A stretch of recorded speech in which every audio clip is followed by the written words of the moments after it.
नमस्कार 11 स्पेशल में आपका स्वागत है। मैं हूं अभिषेक सिन्हा आपके साथ। घुसपैठ पर सियासत एक बार फिर। लगातार घुसपैठ को लेकर बीजेपी आक्रामक है। तेवर तल्ख हैं जो ये साफ इशारा कर रहे हैं कि इस बार के विधानसभा चुनाव में घुसपैठ बीजेपी के लिए बड़ा मुद्दा रहेगा और आगामी विधानसभा का जो घोषणा पत्र जारी करेगी बीजेपी, उसमें घुसपैठ के सफाए की घोषणा नंबर 1 पर दिखाई देने वाली है। क्योंकि आज दिल्ली पहुंच गया बाबूलाल मरांडी। प्रदेश अध्यक्ष बाबूलाल मरांडी के नेतृत्व में एक प्रतिनिधिमंडल दिल्ली गया। दिल्ली में मुख्य निर्वाचन आयुक्त से मुलाकात की। निर्वाचन आयोग के कार्यालय जाने के बाद और घुसपैठ पर मांग की जांच के लिए घुसपैठ की गूंज, झारखंड में घुसपैठ की गूंज अब दिल्ली तक सुनाई दे रही है। और इस मामले में पहले ही चुनाव आयोग ने संथाल परगना के उपायुक्तों से वीडियो कॉन्फ्रेंसिंग के जरिए जानकारियां हासिल की हैं। एक तरफ हाईकोर्ट सख्त है, हाईकोर्ट ने भी निर्देश जारी किया है कि कार्य योजना तैयार करे सरकार और घुसपैठियों को वापस भेजे। वहीं दूसरी तरफ सरकार की तरफ से जो शपथ पत्र दायर किया गया, जो जिला प्रशासन ने संथाल के 6 जिलों के डीसी ने जो शपथ पत्र दायर करवाया अपने कनीय पदाधिकारियों से, उसमें घुसपैठ से साफ इनकार कर दिया गया। उसमें यह कहा गया कि बांग्लादेशी घुसपैठ संथाल में हुआ ही नहीं है। एक भी आदिवासी युवती के साथ किसी बांग्लादेशी मुसलमान ने विवाह नहीं किया है। अब निश्चित तौर पर जब दोनों तरफा वार होने लगे हैं और दोनों की बातों में कहीं ना कहीं फर्क है, तो जांच की मांग तो उठनी चाहिए और जांच हो भी जानी चाहिए। देखिए पहले ये रिपोर्ट, फिर करेंगे चर्चा अपने अतिथियों के साथ। आयोग से मिला बीजेपी का प्रतिनिधिमंडल। संथाल में मुस्लिम मतदाताओं की बेतहाशा वृद्धि। चुनाव आयोग से बीजेपी ने की जांच की मांग। बीजेपी के आरोपों पर कांग्रेस का पलटवार। घुसपैठ रोकना बॉर्डर सिक्योरिटी फोर्स का काम। झारखंड की सीमा बांग्लादेश से नहीं लगती।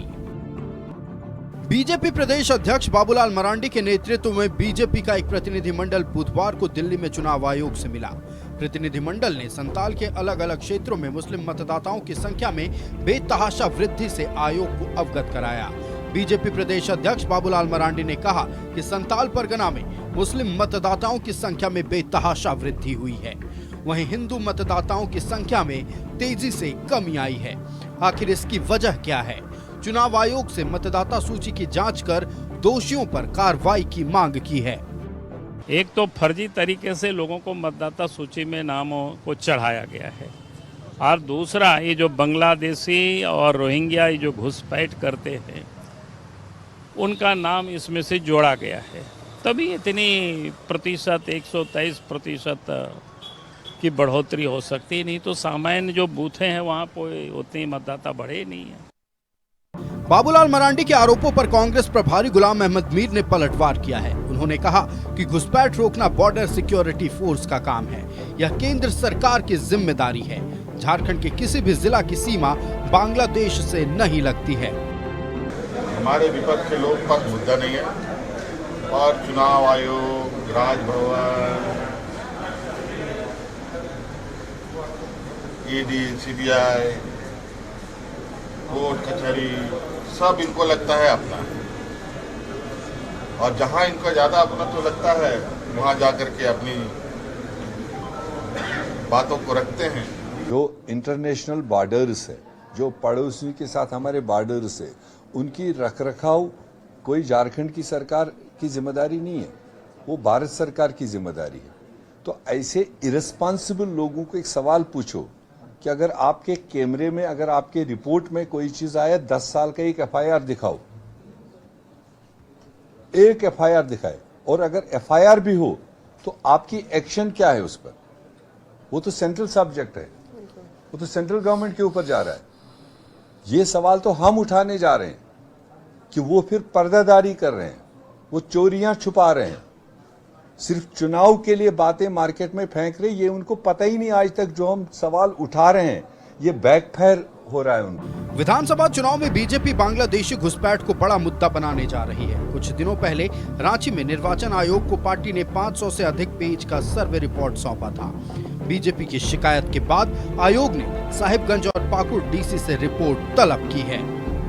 न्यूज़ 11 भारत के लिए दिल्ली से शालिनी झा के साथ रांची से चंदन की रिपोर्ट। तमाम रिपोर्ट्स आपने देख ली। बड़ा अच्छा मुख्यमंत्री हेमंत सोरेन ने इस मुद्दे पर कहा है कि जहां अपनत्व लगता है बीजेपी को, चाहे वो चुनाव आयोग हो, ईडी हो, सीबीआई हो, वहां चले जाते हैं और अपनी बात रखते हैं। शुरुआत आज इसी से करते हैं। सीएम ने जो वक्तव्य दिया है, बात यहीं से शुरू करते हैं, क्योंकि घुसपैठ पर बात तो हमने कई बार की, लेकिन सीएम ने आज पहली बार टिप्पणी की है और इस टिप्पणी पर विवेचना जरूर होनी चाहिए कि क्या यह सच है। घुसपैठ की बात को लेकर आप निर्वाचन आयोग जा चुके हैं, घुसपैठ की बात को लेकर आप हाईकोर्ट का दरवाजा खटखटा चुके हैं, मामला ऑलरेडी विचाराधीन है। ऐसे में अब दिल्ली राष्ट्रीय निर्वाचन आयोग क्या करेगा, यह भी देखना होगा। रुक करते हैं अपने अतिथियों का, स्वागत करते हैं। हमारे साथ जेएमएम से हेमलाल मेहता साहब हैं। हेमलाल जी स्वागत है आपका। कांग्रेस से संजय सिंह साहब है। संजय जी बहुत स्वागत है आपका। और भाजपा से रमाकांत महतो जी है। रमाकांत जी स्वागत है आपका। रमाकांत जी, जैसा मैंने कहा, शुरुआत बीजेपी से करते हैं और मुख्यमंत्री हेमंत सोरेन की टिप्पणी को लेकर कहते हैं भाजपा को ईडी, सीबीआई, इलेक्शन कमीशन, ये अपना तो अपना परिवार के जैसा लगता है क्या? जब मन करता है बीजेपी का प्रतिनिधिमंडल जाता है, आवेदन सौंपता है, कुछ शिकायत पत्र सौंपता है, जांच की मांग करता है, जैसा सीएम कह रहे हैं। सर, एक लाइन में यदि इसे कहा जाए कि चोर की दाढ़ी में तिनका, संवैधानिक संस्थाओं के दरवाजे पे खटखटाया नहीं जाएगा तो कहां पे जाया जाएगा? अवैध तरीके से घुसपैठिए आ रहे हैं, इसकी टिप्पणी हाईकोर्ट ने की। हाईकोर्ट के सामने इन्होंने जो सरकार ने हलफनामे दी या एफिडेविट जो दायर की, उन्होंने सूचनाएं जो उन्हें सबमिट की हाईकोर्ट के सामने, ये कहा जाए कि उपायुक्तों को करनी चाहिए थी, उपायुक्त के थ्रू जानी चाहिए थी, उसकी अवहेलना करते हुए कनीय अधिकारियों को दिया जाना, यह साफ जाहिर होता है कि ये चोर की दाढ़ी में तिनका है। और वही बातें माननीय मुख्यमंत्री जी के मुंह में निकल गई। इन्हें समझनी चाहिए, देश की सुरक्षा और राज्य की सुरक्षा की बात करना क्या हिंदू मुस्लिम करना है? कांग्रेस पार्टी को भी माननीय मीर साहब अभी बयान दे रहे थे कि बॉर्डर की सुरक्षा करना केवल केंद्र की बात है। क्या जहां जहां बॉर्डर पड़ेंगे उसमें राज्य सरकार की जिम्मेदारी नहीं होती है क्या? मान लीजिए बंगाल से होते हुए यदि यहाँ पे बांग्लादेशी यहाँ पे आ रहे हैं, रोहिंग्या आ रहे हैं, चाहे कोई भी घुसपैठिया आ रहे हैं, और उसमें ममता दीदी कहती है कि मैं तो स्वागत करूंगी उन्हें, और वे डंके की चोट पे बोलती है, और उसी की सरकार यहाँ पे अलायंस पार्टी की सरकार चल रही है, तो ये तो कह रहे हैं कि हम तो आने देंगे ही, उनको स्वागत करेंगे। और राज्य की डेमोग्राफी बदलेगी। हमारी झारखंड की जो मूल संस्कृति है, आदिवासी संस्कृति से लेकर कई मूलवासियों की संस्कृति है, उसका दमन होगा। यहाँ पर जो सामाजिक ताना बाना है, समरसता है, वो बिगड़ेगा। यहाँ की जो और नौकरियां जो है, जो बाहरी लोग ले जा रहे हैं, आज जिस डंके की चोट पे दम भरते थे ये झारखंड मुक्ति मोर्चा वाले लोग, जमीनी राजनीति करते, आज बाहरी लोग उसको ले जा रहे हैं, लेकिन उनपे ये कुछ नहीं बोलेंगे। दम भरना केवल इन्हें आती है, चुनावी वादे यादें नहीं आते, राज्य की सुरक्षा यादें नहीं, डेमोग्राफी बदल रही ये याद नहीं। आज माननीय बाबूलाल जी ने अपना दर्द बयां किया इलेक्शन कमीशन के सामने सेंट्रल में। उन्होंने कही क्या, प्रतिनिधिमंडल ने क्या कहा कि 2019 के जो यहाँ पे डेमोग्राफी था वोटिंग को लेकर के, वो बदल के 2024 में 123 से लेकर के और अधिक बढ़ गए। यही तो मामले थे। हाईकोर्ट ने भी 6 जिलों के लेकर के इन्हें सबमिट करने के लिए कहा गया। भाई इन्हें न्यायालय पे विश्वास नहीं, जिस न्यायालय की कटघरे में माननीय मुख्यमंत्री खड़े हैं जमानत पे, कल क्या होगा उनका कोई भरोसा नहीं। तो परवीन भैया आज बाहर हैं, किसके भरोसे? उन्हें तो सम्मान करिए आप। चलिए, आज न्यायालय के सम्मान नहीं कर रहे हैं तो इसका मतलब क्या है? लोकतंत्र की खुलेआम हत्या कर रहे हैं माननीय मुख्यमंत्री जी। चलिए, तो रमाकांत महतो जी ने दो बातें बड़ी महत्वपूर्ण कही। एक तो 2019 से 2024 के बीच राज्य की डेमोग्राफी बदल गई है। यह महत्वपूर्ण बात है कि 2019 से 2024 के बीच झारखंड की डेमोग्राफी बदली है, क्योंकि बीजेपी कहती रही है कि 1951 से लेकर 2011 तक डेमोग्राफी बदलने का सिलसिला चालू रहा है। घुसपैठिए आते रहे हैं, क्योंकि सेंट्रल में कांग्रेस की सरकार रही है ज्यादातर 85% समय। दूसरी बात जो इन्होंने महत्वपूर्ण कही कि जहां जिन राज्यों की सीमा अंतर्राष्ट्रीय सीमा से सटती है, क्या वहां राज्य सरकार की सुरक्षा की आवश्यकता है या नहीं है? राज्य सरकार को भी सुरक्षा देनी चाहिए। रुक करते हैं, कांग्रेस से हमारे साथ संजय सिंह साहब हैं। अच्छा है कि वरीय सरकारी पदाधिकारी भी रहे हैं, सुरक्षा को लेकर समझते हैं, एसडीओ भी रह चुके हैं रांची के। इनसे जवाब एक बार समझ लेते हैं। संजय सिंह साहब, दो बातें इन्होंने बड़ी गंभीर कही। एक तो इन्होंने कहा, जो आपने सुना, कि डेमोग्राफी 2019 से 24 के बीच में बदल गई है झारखंड की। 2019 के लोकसभा चुनाव में जो डेमोग्राफी थी और 2024 के लोकसभा चुनाव का जो मतदाता सूची प्रकाशित जो की गई, उसमें 136% तो केवल हटिया के बढ़े हुए हैं वोटर्स, राजमहल के 121% बढ़े हुए हैं। तो इन 5 सालों में घुसपैठ ज्यादा हुई है या इन 5 सालों में घुसपैठियों को कागज बनाया गया, दस्तावेज बनाया गया, यह पहला सवाल। और दूसरा सवाल कि राज्य की सीमा जहां अंतर्राष्ट्रीय बॉर्डर से सटती है, क्या वहां राज्य सरकार को सुरक्षा प्रदान करने का अधिकार है?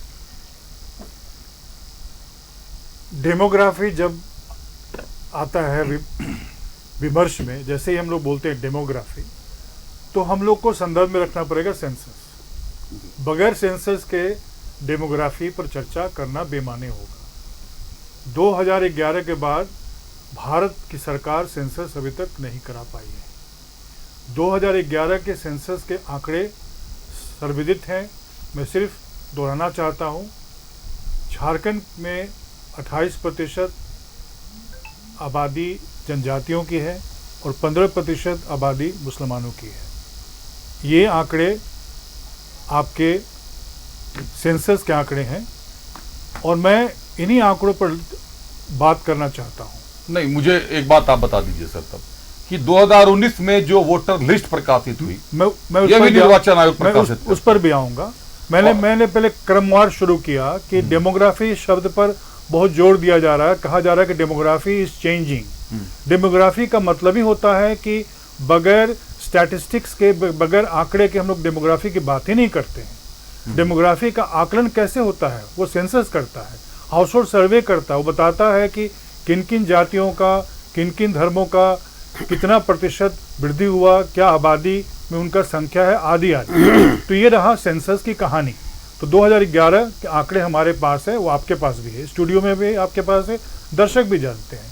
अब आते हैं हम लोग मतदाता सूची की तरफ। मतदाता सूची का गठन भारत निर्वाचन आयोग के द्वारा दिए गए निर्देश और भारत निर्वाचन आयोग के पर्यवेक्षण में ईआरओ के द्वारा किया जाता है। ईआरओ पदेन उनको शक्ति मिलता है पीपुल्स रिप्रेजेंटेशन एक्ट 1956 में, जो प्रावधानित है कि इलेक्ट्रोल रजिस्ट्रेशन ऑफिसर, जिला निर्वाची पदाधिकारी जो उपायुक्त होते हैं जिला के, दोनों मिलकर मतदाता सूची का गठन करेंगे। अब आप हमसे पूछ सकते हैं कि मतदाता कौन होता है? मतदाता बनने के सिर्फ 3 ही अर्हता है। पहला अर्हता है भारत का नागरिक हो, दूसरा उस लोकसभा या विधानसभा क्षेत्र का निवासी हो, और तीसरा कि उसका आयु 18 साल या उससे अधिक हो। अब हम ये प्रश्न हम पूछना चाहते हैं भाजपा से कि क्या वो मतदाता सूची की शुद्धता पर प्रश्न उठाकर भारत निर्वाचन आयोग के सामने एक प्रश्न उठा रहा है? क्या वो भारत निर्वाचन आयोग को कटघरे में खड़ा कर रहा है? क्योंकि भारत निर्वाचन आयोग के वरीय अधिकारी अभी झारखंड आए थे, उनका एक बहुत महत्वपूर्ण यहाँ दौरा हुआ और सभी राज्यों, सभी जिले के उपायुक्तों के साथ उनकी बैठक हुई, जिसमें राज्य के निर्वाची पदाधिकारी भी थे जो हमारे वर्तमान निर्वाची पदाधिकारी हैं। और मतदाता सूची के पुनरीक्षण के संबंध में विस्तृत विमर्श चर्चा के बाद निर्देश दिया गया कि 1 जुलाई का कट ऑफ डेट करके आप पुनरीक्षण जो मतदाता सूची का है उसको करके उसको प्रकाशित करें। तो अब यहाँ 2 प्रश्न हैं, डिलीशन ऑफ वोटर्स और इंक्लूजन ऑफ वोटर्स। मतदाता बनते हैं और मतदाता सूची से हटते हैं। तो डिलीशन जब होता है तो वो होता है मृत्यु के चलते या अन्यत्र कहीं आप स्थान अपना बदलते हैं, जहाँ से आप मतदाता सूची में थे वहाँ से, तो आपका नाम डिलीट होता है। इंक्लूजन का बेसिस मैंने बतला दिया। और फॉर्म 6 में आप, अगर आपको लगता है कि आपका नाम मतदाता सूची में होना चाहिए तो आप फॉर्म 6 में भर सकते हैं। अब तो ऑनलाइन भी सुविधा प्रदान कर दी गई है। लेकिन भारत का नागरिक होना मतदाता सूची में सूचीबद्ध होने के लिए प्रथम और सबसे महत्वपूर्ण अर्हता है, जिसको बिना पूर्ण किए आप भारत के मतदाता बन ही नहीं सकते, क्योंकि लोकतंत्र में सिर्फ वही भाग लेते हैं जो देश के नागरिक हैं। तो मेरा यह मानना है कि जो आंकड़े बीजेपी के द्वारा प्रस्तुत किए गए हैं, वो आंकड़े बेसिकली भारत निर्वाचन आयोग के द्वारा बनाई गई, प्रमाणित की गई और प्रमाणित जो मतदाता सूची है उसके सामने बहुत बड़ा एक सवाल खड़ा कर दिया है। अब इसका समाधान भारत के निर्वाचन आयोग को निकालना होगा, क्योंकि इस तरह के सवाल किसी भी राज्य में उठ सकते हैं, क्योंकि भारत का निर्वाचन आयोग पूरे देश के लिए मतदाता सूची का गठन करता है और उसका पुनरीक्षण भी करता है। तो मेरा यह मानना है कि ये नैरेटिव बेसिकली एक फॉल्स नैरेटिव है। अब आते हैं कि डॉक्यूमेंटेड है संजय जी, अगर false होगा। मैं फॉल्स नैरेटिव इसलिए बोल रहा हूं कि मतदाता सूची जो प्रकाशित हो गया सक्षम स्तर से, आप ये स्वीकार करते हैं कि किसी विधानसभा क्षेत्र में 136% तक वोटर्स बढ़ सकते हैं 5 सालों में? आप भी सरकारी पद पर रहे हैं, आपने कभी देखा है अपना कार्य अनुभव में, आपको कभी यह महसूस हुआ, कहीं देखने को मिला कि किसी भी विधानसभा क्षेत्र में 100% वोटर्स की संख्या में बढ़ोतरी हो गई? ये तो निश्चित तौर पर सर बड़ा सवाल है। देखिए, इस प्रश्न का उत्तर देंगे संबंधित जिला के ईआरओ जिन्होंने मतदाता सूची का गठन किया, और उस जिला के जिला निर्वाचन पदाधिकारी जो मैंने आपका अनुभव पूछा, उत्तर तो वही देंगे। नहीं, मैंने आपका अनुभव पूछा, आपके अनुभव का उत्तर संबंधित जिले के ईआरओ। मेरा उत्तर यह है कि मतदाता सूची के पुनरीक्षण में जो गतिशीलता है, तो मतदाता बढ़ते जाते हैं आबादी की वृद्धि के साथ, और मतदाता अगर प्रवास करके कहीं से आते हैं, हो सकता है कि वो अपने देश के ही हो, वो अपने देश के किसी हिस्से से दूसरे हिस्से में गए हैं, वहां के मतदाता बन सकते हैं। इस पर भी आएंगे, क्योंकि भारत के मतदाता बनने के लिए आपको किसी राज्य विशेष का नागरिक नहीं बनना पड़ता, भारत में नागरिकता की है। वो तो समझ गया। अच्छा, अब मैं आता हूँ संथाल प्रोग्रेसिव टेंडेंसी, आता हूँ सर, उस पर आता हूँ। पहले एक ब्रेक ले लेता हूँ, हेमलाल साहब भी काफी देर से इंतजार कर रहे हैं, ब्रेक ले लेता हूँ। एक ब्रेक के बाद लौटूंगा। मैंने निजी अनुभव पूछा है, जो मेरे अतिथि है, सारे अतिथियों से उनका निजी अनुभव पूछ रहा हूँ। रमाकांत जी से भी निजी अनुभव पूछा कि क्या आपको इलेक्शन कमीशन, ईडी, सीबीआई में जाने में आसानी लगती है? क्योंकि आम आदमी हिचकता है जाने में, डरता है कहीं ना कहीं जांच एजेंसियों के समक्ष। अगर बीजेपी को आसानी लगती है तो जो आज मुख्यमंत्री ने कहा, कहीं ना कहीं वो सच्चाई है कि भाई अपना तो मिलता है तो चले जाते हैं। संजय सिंह साहब से भी पूछा कि भाई आपका क्या अनुभव रहा, सरकारी पद पर आप रहे हैं, काम कर चुके हैं, आपका क्या अनुभव रहा? 100% से बढ़ा हुआ आपने कभी देखा? तो उन्होंने कहा कि ईआरओ साहब जवाब दे पाएंगे। ईआरओ साहब संजय सिंह के व्यक्तिगत अनुभव का जवाब नहीं दे पाएंगे। अब हेमलाल साहब का रुख करूंगा, जब ब्रेक से लौटूंगा हेमलाल साहब से समझूंगा कि संथाल की रणनीति आखिर है क्या, संथाल को साधने के लिए ये कौन सा विकल्प बीजेपी तलाश रही है और इससे कैसे पार पाएगा जेएमएम। रुक करते अपने अतिथियों का, चलते हैं हेमलाल मेहता साहब के पास। हेमलाल मेहता जी, पहले तो बीजेपी ने यह आरोप लगाया कि 100% से ज्यादा वोटर्स बढ़ गए हैं, लेकिन आज बाबूलाल मरांडी ने दिल्ली में न्यूज़ 11 की टीम से बात करते हुए साफ कर दिया कि बांग्लादेशी घुसपैठियों और रोहिंग्या मुसलमानों का नाम चढ़ाया गया है, फर्जी तरीके से मतदाता सूची में नाम चढ़वाया गया है, जिसके कारण डेमोग्राफी बदल रही है और भाजपा इसकी जांच की मांग करती है। जेएमएम जांच से सहमत है या जांच का विरोध करती है? अभिषेक जी, आज जो मुद्दा आप बनाए हैं, जिस मुद्दे पर डिबेट करवा रहे हैं, हम समझते हैं कि इस पर पिछले 2 महीने से यह मुद्दा चल रहा है।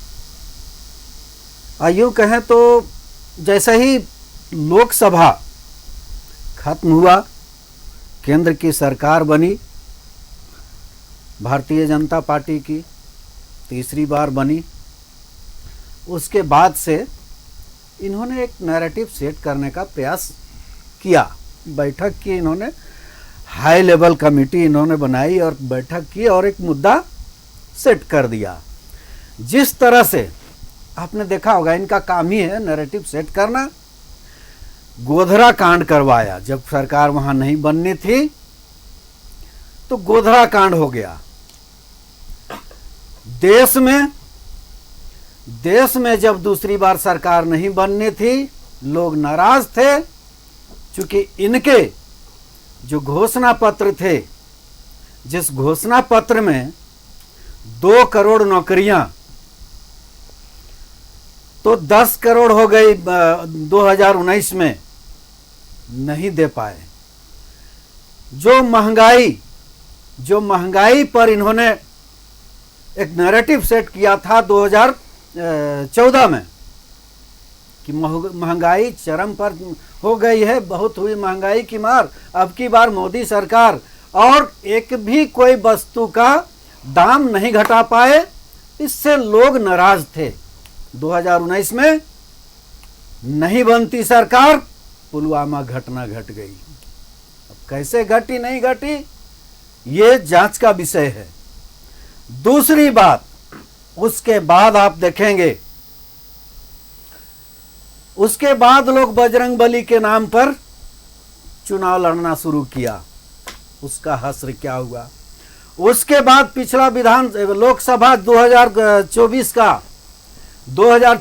का चुनाव का नैरेटिव सेट हुआ। राम मंदिर, मुस्लिम, हिंदू, मुस्लिम, मटन, यही सब चला। तो ये लोग नैरेटिव सेट करते हैं। अब यहां है कि झारखंड विधानसभा, चूंकि आप देख रहे हैं कि यहां कोई दाल नहीं गलने वाली है, तब एक narrative set high level committee बैठ करके ये लोग सेट किए कि घुसपैठ पर वार करो। तो मैं जनता को बताना चाहूंगा, झारखंड की जनता को बताना चाहूंगा, ये देखे जनता और जान भी रही है कि जैसे ही झारखंड मुक्ति मोर्चा और इंडिया गठबंधन, महागठबंधन की सरकार बनी, 29 दिसंबर को शपथ ग्रहण हुआ। शपथ ग्रहण होने के बाद 1 से 2 महीना काम करने का मौका मिला और कोरोना जैसे महामारी पूरे देश में घेर लिया। 2 साल कोरोना रहा, 2 साल झेलना पड़ा। कितने लोग मरे सर झारखंड में 2 साल में लगभग? झारखंड में हमको लगता है कि करीब एग्जैक्ट तो हमको लगता है कि मुझे लगता है 30 लाख के करीब तो देश में मौत हुई थी। 5 लाख के आसपास, 2 से 3 लाख तो मान ही के चलते हाँ, मान के चलते हैं। 2 से 3 लाख, वही आसपास एग्जैक्ट आंकड़ा हमारे पास मेरे था, पास लेकिन अभी मैंने अभी देखा, लेकिन है। मुझे हाँ मिला नहीं सर। तो 2 साल संघर्ष करना पड़ा कोरोना से, जिसमें एक परिंदा भी बाहर से नहीं आ सकता था या अंदर से कोई बाहर नहीं जा सकता था। 2 साल रही सवाल बाकी 2 साल की। झारखंड की सरकार 3 बार सरकार बचाने में लगी रही। 3 साल तक अभी तक माने 3 बार जो है बहुमत साबित करना पड़ा झारखंड सरकार को। अब सवाल यह है कि लोग अभी डेमोग्राफी चेंज पर जो बात कर रहे हैं, हमको लगता है कि संवैधानिक पद पर जो बैठे हैं आज यहाँ प्रतिपक्ष के नेता अमर कुमार बौरी जी, वह भी सुर पर सुर मिला रहे हैं। संवैधानिक पद पर बैठ करके ये नहीं कहना चाहिए था, जल्दी खत्म कर, ये नहीं कहना चाहिए था, चूंकि डेमोग्राफी बदला कैसे हम बताना चाहेंगे झारखंड की जनता को कि जब झारखंड में आपका जो है 2001 में यहाँ की जो जनसंख्या थी 70,87,000 थी। 70,87,000 थी आदिवासियों की, और 2011 में 86,45,000 थी। ये हम झारखंड की बात कर रहे हैं। दूसरी बात, संथाल की जब बोल रहे हैं तो आप तो आंकड़ा दे नहीं रहे हैं। एक घिसा पिटा जो ऊपर से आपको बोल दिया गया है डेमोग्राफी चेंज, उसी पर आप चल रहे हैं, उसी को दोहरा रहे हैं। एकदम झूठ पर झूठ बोले जा रहे हैं, झूठ पर झूठ बोले जा रहे हैं। आता हूं सर, झूठ पर झूठ बोले जा रहे हैं। 2 सवाल आपने भी मेरे लिए छोड़ दिए। पहला सवाल आपने ये छोड़ दिया कि कोरोना में 2 साल ना कोई बाहर गया ना कोई अंदर आया। मेरा सवाल वही था कि अंदर कैसे आया, तो घुसपैठ कैसे जब हुई? कोरोना में सर ना कोई गया ना आया तो वोटर्स इतने कैसे बढ़ गए? सवाल अपने आप आ गया। उसके बाद आपने खुद ही जवाब दिया, मुझे भी एग्जैक्ट याद नहीं, लेकिन झारखंड से अगर 1 से 1.5 लाख 2 लाख भी मौतें मान लें कोविड के दौरान, तो 2 लाख मौत के बाद भी हर जगह पे वोटर्स की जनसंख्या बढ़ गई है, संख्या बढ़ गई है। ये कैसे बढ़ गई है सर? ये अपने आप में एक बड़ा सवाल हो गया। दूसरा सवाल जो आपने पूछा कि 2001 में 70,87,000 थी आदिवासियों की जनसंख्या और 2011 में 46,45,000 थी, लेकिन आपने ये नहीं बताया कि 2001 में झारखंड की जनसंख्या कितनी थी और 2011 में झारखंड की जनसंख्या कितनी थी। इन दोनों को कंपैरिजन करना होगा कि आखिर इस बीच अगर 70 लाख आदिवासी थे और झारखंड की कुल जनसंख्या उस समय 2001 में 2,69,00,000 थी और 2011 और 2011 में 3,29,00,000 थी। बड़ी जनसंख्या तो 1 करोड़ तो सर ऐसे ही बढ़ गई और सिर्फ 10 बढ़ लाख गई। बढ़े यहाँ पे। तो बढ़ेगी, जनसंख्या तो बढ़ेगी, यही बात यही पे स्वाभाविक है कि बढ़ेगी। आखिर ये कहां से, जो ये 17 साल लोग के हैं? थे, जो 15 साल के थे, वो बढ़ेंगे ना भाई, नहीं बढ़ेंगे? नहीं सर, जनसंख्या बढ़ेगी, जनसंख्या में तो बच्चे सब आ जाएंगे ना, तो जनसंख्या तो बढ़ेगी। एक ब्रेक ले लेता हूं। कैसे नहीं बढ़ेगी? बिल्कुल बढ़ेगी, जनसंख्या बढ़नी भी चाहिए। इस बार शुरुआत करते हैं रमाकांत महतो साहब से। रमाकांत जी, आपने कांग्रेस को भी सुना, आपने जेएमएम को भी सुना। साफ तौर पर यह दावा है कि अगर मतदाता सूची पर गलत तरीके से नाम प्रकाशित कराया गया है तो भारत निर्वाचन आयोग आखिर किसके अंडर में आता है, कैसे मतदाता सूची में गलत नाम प्रकाशित करवा लिया गया है, यह पहली बात। दूसरी बात कि आपने भारत निर्वाचन आयोग के रिपोर्ट पर ही सवाल खड़े कर दिए हैं बीजेपी ने कि भारत निर्वाचन आयोग ने जो आंकड़े दिए हैं वो चौंकाने वाले हैं, अब उसको पुनः जांच करनी चाहिए। अब जांच की जद में जाएगा तब तो चुनाव ही नहीं हो पाएगा, न विधानसभा का चुनाव संपन्न ही नहीं है हो पाएगा। और उससे भी बड़ी बात कि घुसपैठ के लिए अगर आप ये कह रहे हैं कि 2019 से 2024 के बीच में डेमोग्राफी बदली है झारखंड की, तो केंद्र में आपकी सरकार है, अमित शाह साहब केंद्रीय गृह मंत्री हैं, जो बार बार कांग्रेस और जेएमएम कह रही है कि घुसपैठ रोकना झारखंड सरकार के हाथ में नहीं है। आप कह रहे हैं कि ममता जी कहती हैं कि स्वागत है आइए, लेकिन ममता जी के राज्य तक पहुंचने के लिए बीएसएफ को पार करके जाना पड़ेगा और लुकी छुपी अगर एंट्री होती है तो क्या वो इतनी बड़ी एंट्री होगी कि किसी विधानसभा क्षेत्र के वोटर्स की संख्या 136% तक बढ़ जाए?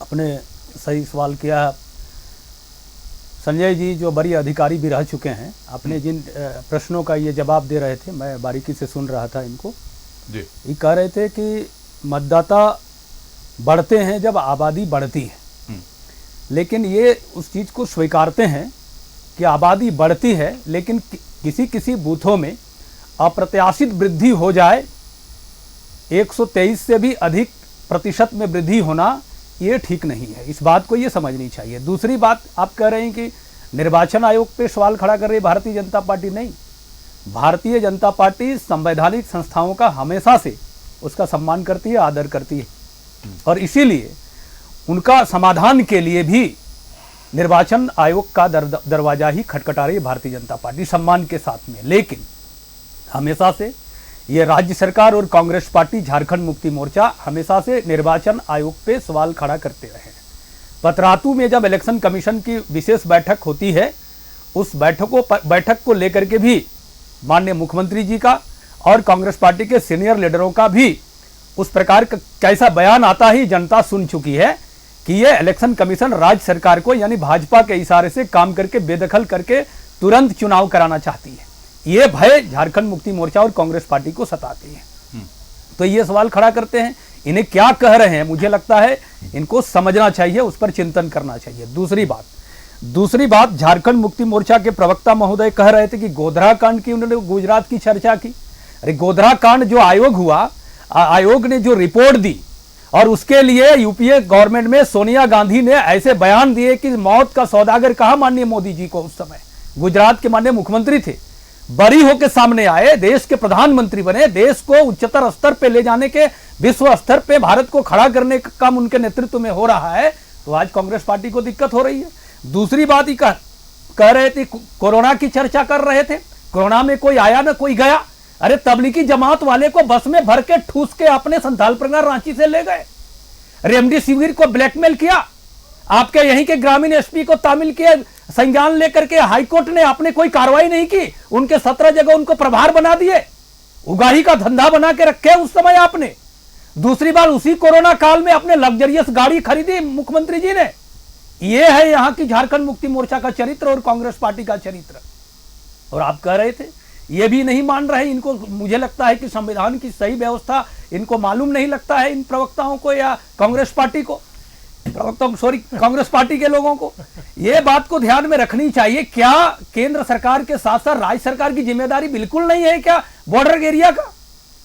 इस बात को ध्यान रखिए, दोनों को समन्वय से ही ये व्यवस्था सुरक्षित हो सकती है। केंद्र की सुरक्षा ज्यादा है, लेकिन राज्य सरकार की भी जिम्मेदारी है उनमें। और जिस बॉर्डर की मैं बात कर रहा हूं वहां पे स्थलबद्ध यानी लैंड लॉर्ड वहां पे कई जगह नहीं भी है। ऐसे जगह में कई कई ऐसे खेत भी हैं, बांग्लादेश वाले का भारत के एरिया में भी खेत है जो बांग्लादेश का बॉर्डर क्षेत्र है। संजय सर समझते होंगे उन चीजों को और आप भी समझ रहे होंगे।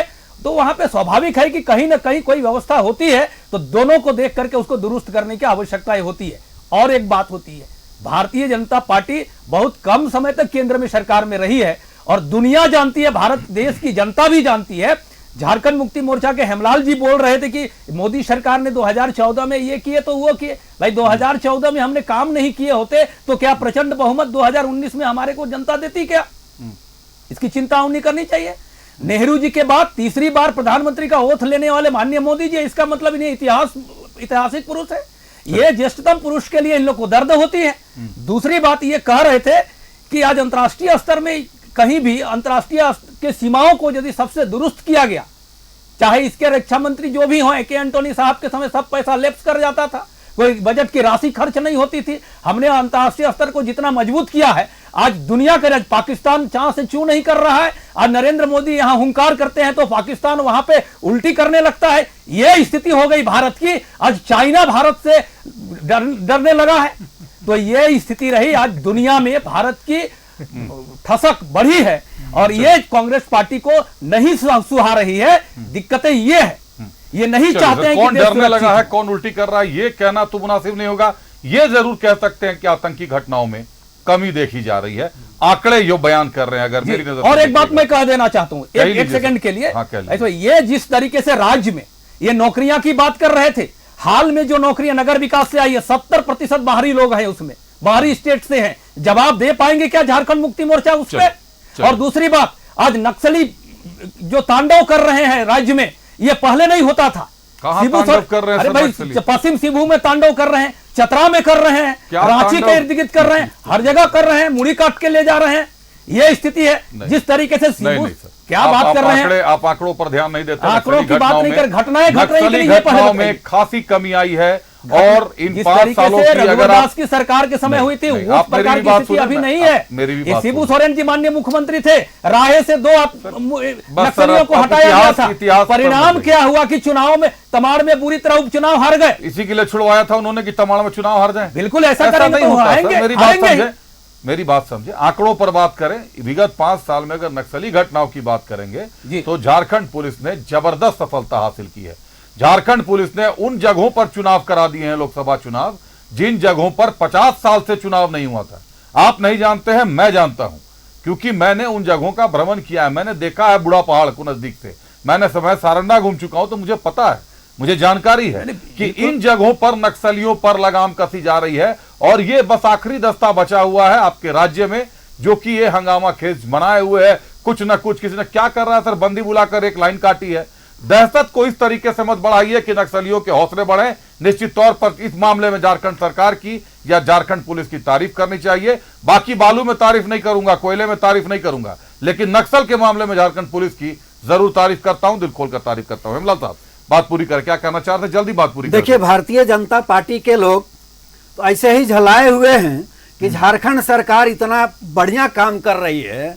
अब घुसपैठ की जहां तक बात है, घुसपैठ पे जब आ रहे हैं तो आरडीएक्स 350 केजी आरडीएक्स आता है और पुलवामा में हमला हो जाता है। ये किसका जिम्मेदारी है? कहां से आता है? कैसे घुसपैठ हुआ? वहां किस तरह से हमला हुआ? आप बताएंगे क्या? केंद्र की सरकार बताएगी? अमित शाह जी जब गृह मंत्री बनते हैं पहली बार, उन्होंने कहा कि भारत पहला गोली दागेगा। उसके बाद वहां अभी बोल रहे थे कि चू तक नहीं बोलता है अमित शाह के सामने। अभी जम्मू में हमला हुआ है, आप देखे होंगे। तो सारी दुनिया देखी है। संदिग्धों की तलाश अभी भी चल रही है। वो सर तो चल रही है, राष्ट्रीय बॉर्डर का मसला है। तो ये कह रहे हैं जो कह रहे हैं। और नौकरियों की सवाल है, जो रघुवर दास की सरकार ने 5 साल बिंदास चलाया, कोई रोक टोक नहीं, कोई रोक टोक नहीं, एक भी नौकरी नहीं दे पाए। और हेमंत सरकार सारी विघ्नों को झेलते हुए आपने देखा होगा कि कितने असिस्टेंट प्रोफेसर, कितने पीजीटी, कितने हाई स्कूल के +2 टीचर, सारे लोगों की मैं इस पर भी किसी दिन रखूंगा जो नियुक्तियां हुई हैं, देख रहे हैं चर्चा। हाँ बिल्कुल, नियुक्तियों पर भी चर्चा करूंगा। जीएसएससी पर भी चर्चा कर लेंगे सर, उसके लिए भी वक्त है, लेकिन अभी घुसपैठ पर चर्चा कर लेते हैं। संजय सिंह साहब, अभी आपने सहयोगी दल जेएमएम की बात सुनी। जेएमएम का दावा है कि 2 साल कोरोना में लाखों लोग मारे गए, आप भी जानते हैं, हम भी जानते हैं, लाखों लोग मारे गए इस बीच में।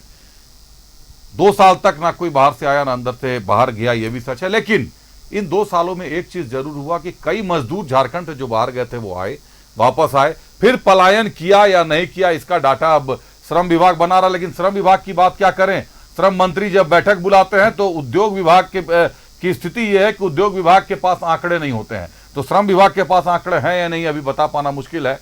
कैसे देखते हैं पूरे सिनेरियो को? देखिए, सबसे पहले तो हम आपको बताना चाहेंगे और आपके माध्यम से दर्शकों को बताना चाहेंगे कि जो 2001 और 2011 के बीच में जिसको हम लोग कहते हैं डेकेडल ग्रोथ, यानी कि 1 दशक का जो ग्रोथ हुआ पॉपुलेशन में झारखंड का, वो है 22.42%।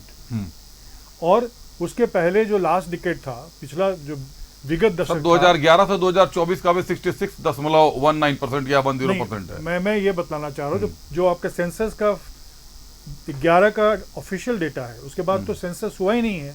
नहीं, तो आंकड़े तो सर 11 के भी ऑफिशियल डेटा अनाउंस नहीं हुए, 3.29 करोड़। नहीं, सेंसस का डेटा पब्लिश हो गया है। अच्छा। एसीसीसी का जो जातीय जनगणना था वो अरुण जेटली साहब रखे थे, स्वर्गीय अरुण जेटली साहब, लेकिन वो अभी अंतिम रूप से प्रकाशित नहीं हुआ है।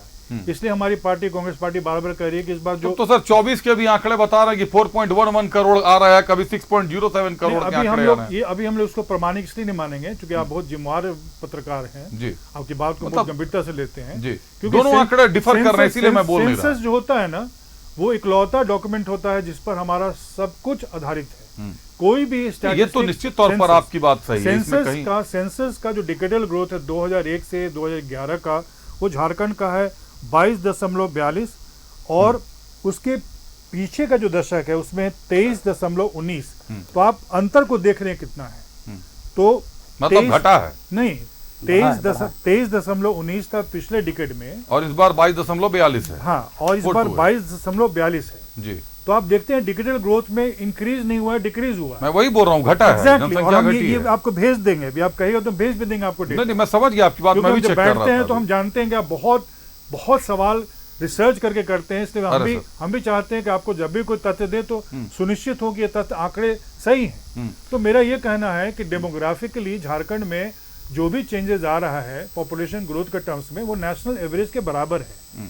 कोई ऐसा अपसर्ज नहीं है, कोई ऐसा बम्प नहीं है जो इंडिकेट कर रहा हो कि अप्रत्याशित रूप से वृद्धि हो रही है झारखंड की आबादी की।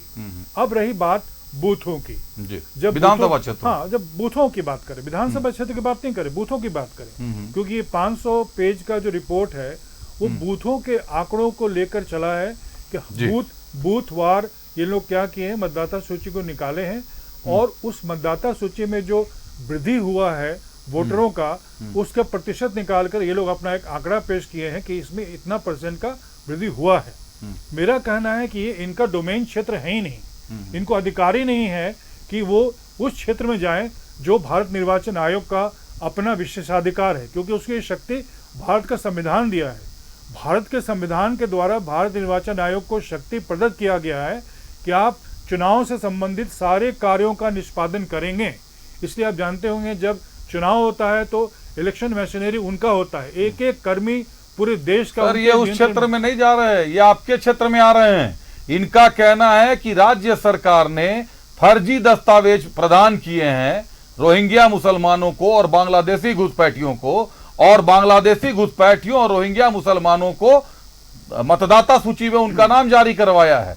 ये निर्वाचन आयोग पर सवाल खड़ा नहीं कर रहे, ये झारखंड की सरकार पर सवाल खड़ा कर रहे हैं सर, और उसके जांच की मांग कर रहे हैं। वक्त एक ब्रेक का हो गया है, तुरंत ब्रेक के बाद लौटता हूं तो फिर आप लोगों का रुख करता हूं। यह समझना होगा कि आखिर भाजपा चाहती है जांच, तो जांच से आंच किस पर आएगी और जांच से कोई क्यों कतराएगा, यह किसी का विशेषाधिकार नहीं है। अगर घुसपैठ का मामला आता है तो कहीं ना कहीं पूरे राज्य के विकास का मामला सामने आ जाता है। अगर सवाल उठा है तो जांच से समस्या क्या है एक बार ये भी समझते हैं। आ गए आखिरी पड़ाव पर आज के डिबेट के, सीधा रुख करते हैं अपने अतिथियों का। संजय सिंह साहब के पास चलते हैं। शुरुआत संजय सिंह साहब आपसे करते हैं। भाजपा जांच चाहती है तो आंच से घबराहट क्यों है? अगर जांच चाहती है, जांच होने दीजिए सर, क्या दिक्कत है? जांच हो जाएगी कि आपके राज्य में कौन बाहर का है, कौन घर का है, कौन अपना है, कौन पराया है। और निश्चित तौर पर अगर संख्या बढ़ी है, घुसपैठिए हैं, बाहर जाएंगे तो अधिकार ही मिलेगा, चाहे कांग्रेस के हो, जेएमएम के हो, बीजेपी के हो या आम आदमी हो, सबको अधिकार मिलेगा सर उसका। सबसे पहले तो मैंने आपको अभी पॉपुलेशन ग्रोथ का डिकेडल आंकड़ा कॉम्परेटिव बतला दिया जो स्टैटिस्टिक्स है। 2001 और 11 के बीच में जो फिगर था 22.4, उसके पहले 23.9 था, वो आपको बतला दिया। तो ये दिखता है कि परसेंटेज घटा है पॉपुलेशन ग्रोथ का। पलायन होता है झारखंड से, और ये सेंसस हुआ था फरवरी के महीने में। तो उस समय जो नेशनल ट्राइबल कमीशन के जो चेयरमैन थे डॉक्टर रामेश्वर राव, वो आपत्ति भी किए थे कि सेंसस झारखंड में फरवरी में नहीं करना चाहिए, क्योंकि धन कटने के बाद यहाँ के मजदूर चले जाते हैं दूसरे राज्यों में काम करने के लिए, विशेषकर आदिवासी। ये रहा पहला प्रश्न। दूसरा कि अब जब भारत निर्वाचन आयोग के पास ये चले ही गए हैं, तो भारत निर्वाचन आयोग को देखना है कि पहली बार एक असंभव कार्य उनको दिया गया है कि पुनरीक्षित मतदाता सूची जो उनके पदाधिकारी जो उनके नियंत्रण में है, जो उनके निर्देश पर उनके पर्यवेक्षण में कार्य करते हैं, नियमावली के अंतर्गत, अधिनियम के अंतर्गत, उनके द्वारा निर्मित गठित मतदाता सूची को वो किस तरह से अब देखते हैं। ये रहा मेरा दूसरा पॉइंट। तीसरा पॉइंट बहुत इंपॉर्टेंट है। संथाल परगना में मैं दुमका का डीडीसी था जी। संथाल परगना काश्तकारी अधिनियम के सेक्शन 20 धारा 20 में प्रावधानित है कि कोई भी रैयत अपनी भूमि का हस्तांतरण नहीं कर सकता है जी। न बेच सकता है, न बेच सकता है, न लीज पे दे सकता है, न मॉर्गेज कर सकता है। जबकि सीएनटी में प्रावधान है कि एक एसटी सेक्शन 43 परमिशन लेकर दूसरे एसटी को बेच सकता है जी। तो आप समझ सकते हैं कि वहाँ भूमि का हस्तांतरण होता ही नहीं है।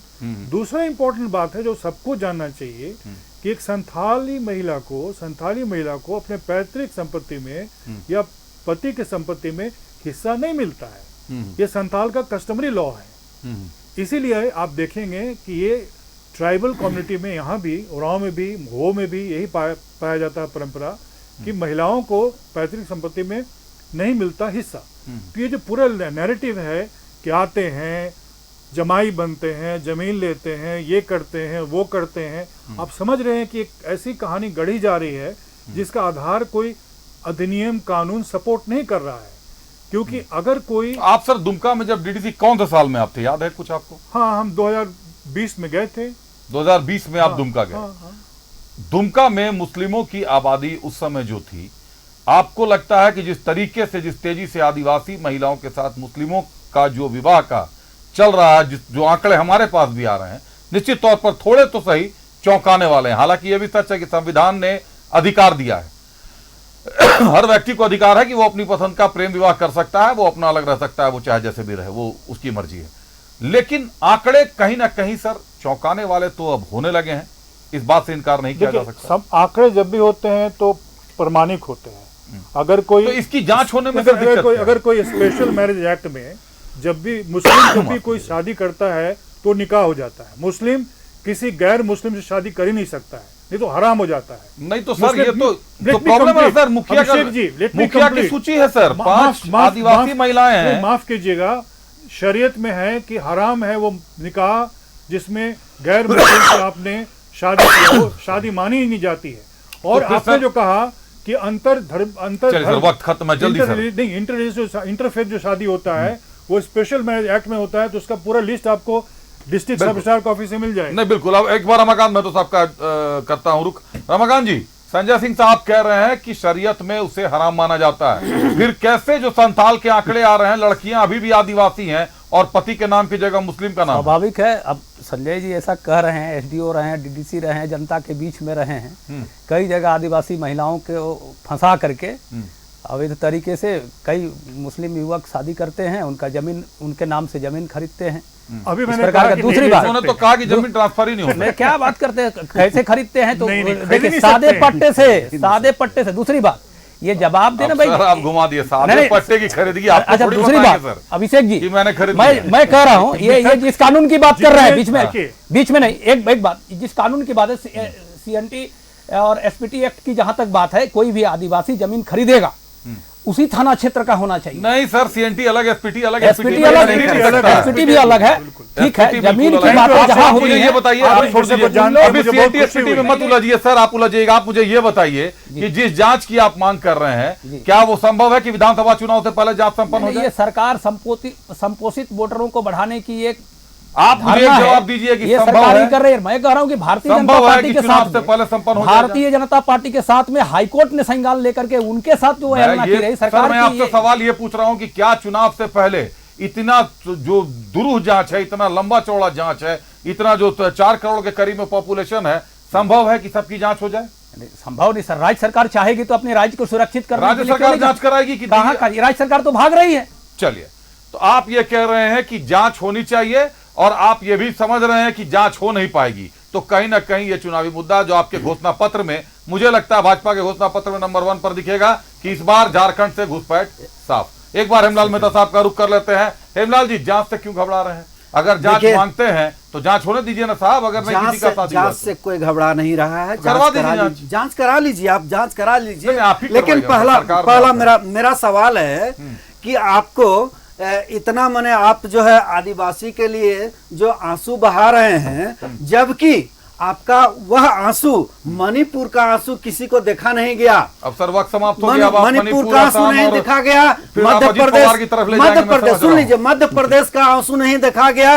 18 जून 2018 को जो खूंटी की घटना हुई, आज तक कोई कार्रवाई नहीं हुई। रघुवर दास ने मुंह दिया उसको, उस पर नहीं आए। कुछ कल के लिए रख लेते हैं हम लोग, क्योंकि आज का वक्त समाप्त हो गया। सर क्षमा चाहूंगा, कई बातें हैं जो अभी अधूरी रह गई हैं, कई बातें हैं जो अधूरी रह गई है। हेमलाल जी के पास भी आज जबरदस्त आंकड़े थे, लेकर आए थे हेमलाल जी। संजय सिंह साहब तो खैर आंकड़ों के साथ चलते ही हैं, संजय सिंह साहब और रमाकांत जी दोनों आंकड़ों के धनी है। लेकिन एक सवाल जरूर है, भाजपा जांच चाहती है, INDIA गठबंधन जांच नहीं चाह रही है, तो क्यों नहीं चाह रही है? भाजपा जांच चाह रही है तो यह समझ रही है कि 3 महीने के अंदर अगर चुनाव होने हैं तो जांच हो नहीं पाएगा, तो जांच की मांग क्यों करना?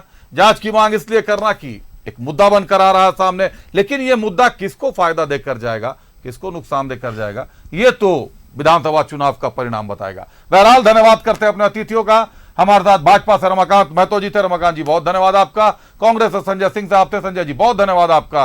और JMM से हेमलाल मेहता साहब थे। हेमलाल जी बहुत धन्यवाद आपका। आप सभी अतिथियों का बहुत धन्यवाद, बहुमूल्य वक्त निकाला आपने।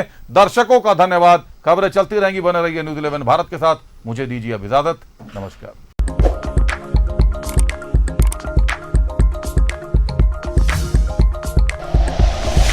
Like and share videos, subscribe करें हमारा चैनल और प्रेस करें बेल आइकॉन। न्यूज़ 11 भारत, सच है तो दिखेगा।